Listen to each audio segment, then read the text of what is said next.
My sister Lorelei toured in Chicago, would have people over for Thanksgiving. And one year, over the dining room table, because everybody was coming from different parts of Illinois, she made a bunch of birds out of map pages and had them hanging over the table. It was the coolest thing. I asked for some of them, and I've got them hanging off a tree, a plastic tree in my house. Just like birds, they're so cool. Sorry, there's my little interjection of nothing that meant anything to you. Sorry about that. And this, I'm going to read to you 3 more, guess what? Periodic table poems from the cc&d book called On the Edge. And this first one is number 17 in the periodic table, because you need to know the numbers, is Chlorine. My dad ran a construction company, and after building our house, he later built in a swimming pool in our backyard. After that, my brother even got a diving scholarship to college and even competed against Olympic diver Greg Louganis.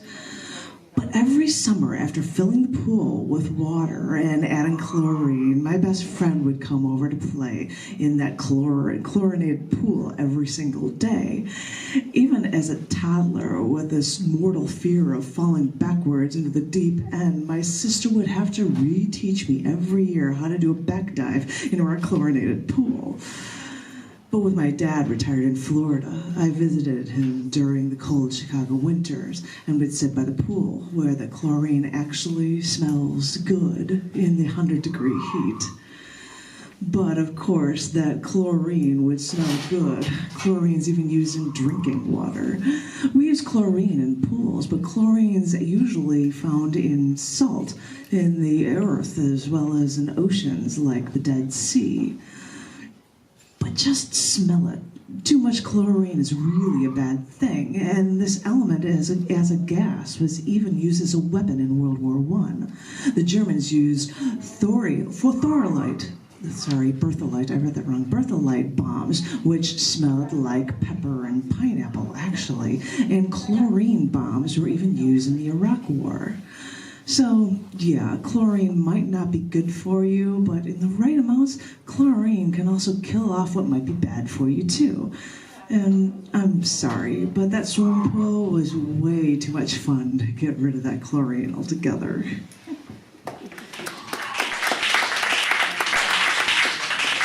And this one is Zinc. Number 30 in the periodic table is Zinc. The prescription drugs I have to live on suppress my immune system, so I have to get more religious about taking more and more vitamins and minerals. Time to OD on vitamin C, take my daily B, E, get everything from A to zinc. It's funny, I see zinc throat lozenges for colds, and I should hedge my bets and take zinc every day.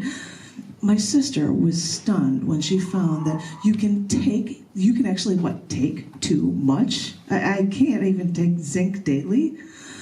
Well, the one thing is, zinc is almost 100 is in almost 100 enzymes needed for plant and animal life. Besides, when cold season comes, more and more ads you see for zinc lozenges popping up for OTC medications. And 2 billion people in developed countries even have zinc deficiency, which could cause growth retardation, delayed sexual maturity, regular diarrhea. Oh, that sounds fun. Or the one I have to fear, infection susceptibility. But since the element zinc is also hard and brittle, too much zinc can sap the copper from our bodies, and we actually need those metal elements coursing through our veins. And soil with too much zinc could mean that plants that we eat won't actually absorb the other metals that we need. And it's funny, since it was discovered in the 1700s, alchemists used to burn zinc from the air to actually get what they called white snow, or philosopher's wool. That's what they actually called it, because it collected in puffs. Philosopher's wool. Maybe I can wax philosophic about how zinc, that philosopher's wool, can actually protect my immune system and help me grapple with more philosophical questions in life. But then the Germans discovered that zinc was also a great anti-corrosive agent, more reactive than iron or steel. It stops metals from corroding, and it can even stop wood from catching fire. But we need zinc within us as well as around us, around what we need.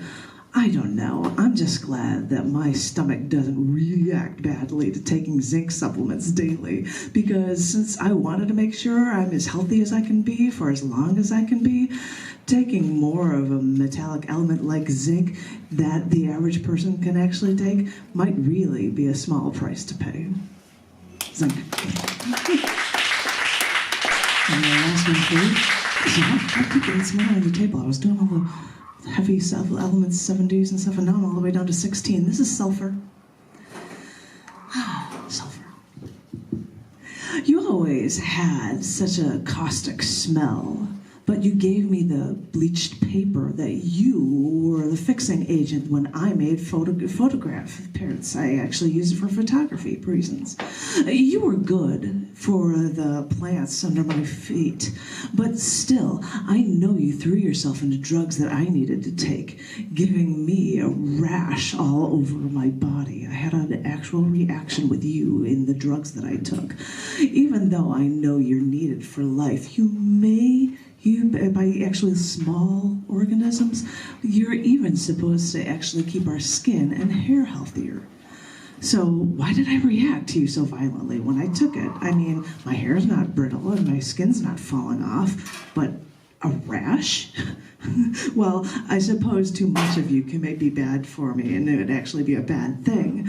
I know you did your best to make yourself known. You're in the Torah, you're in the Bible, but what I thought was actually funny is, like all religions, which can always seem good but also be caustic sometimes, you eventually make things like make the best gunpowder historically throughout the world. You work for good and for bad. How does that happen? So yeah, I guess it makes sense that if you want to have that much of an effect on me and the world throughout history, you'd even find your way into religious books so that it can really remind us of how you really want to make yourself known. Sulfur.